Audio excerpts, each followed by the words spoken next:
Le plus récent paquet de sanctions de l'Union européenne cible directement le gaz naturel liquéfié, le GNL, russe, qui représente environ 16% des importations européennes.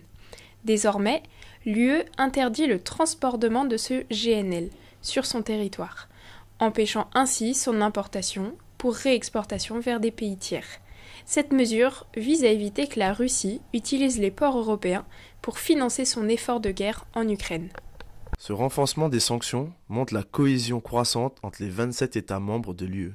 Là où des divergences freinaient parfois les décisions, la gravité du conflit a favorisé une réponse unanime. Un exemple marquant de cette solidarité renforcée est l'arrêt du projet Nord Stream 2, un gazoduc reliant la Russie à l'Allemagne, destiné à alimenter une grande partie de l'Europe.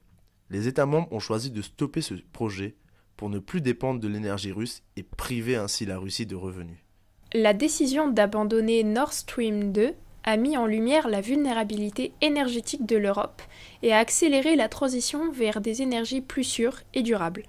En cherchant à diversifier ses sources d'approvisionnement, l'UE réduit sa dépendance vis-à-vis de la Russie et investit massivement dans les énergies renouvelables et les partenariats avec des pays tiers.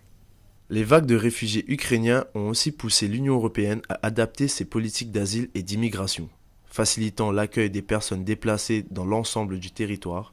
Cette réforme est une réponse concrète pour gérer les déplacements de population liés aux conflits futurs. Face aux risques accrus, les dépenses de défense européennes connaissent une augmentation significative.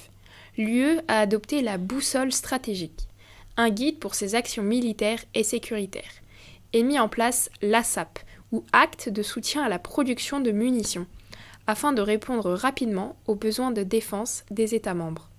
Alors que le monde observe de près les potentielles répercussions de l'élection présidentielle américaine sur l'OTAN, Donald Trump envisage une hausse des droits de douane aux États-Unis, une baisse des aides à l'Ukraine jusqu'à l'éventuelle fin de l'aide américaine à l'Ukraine.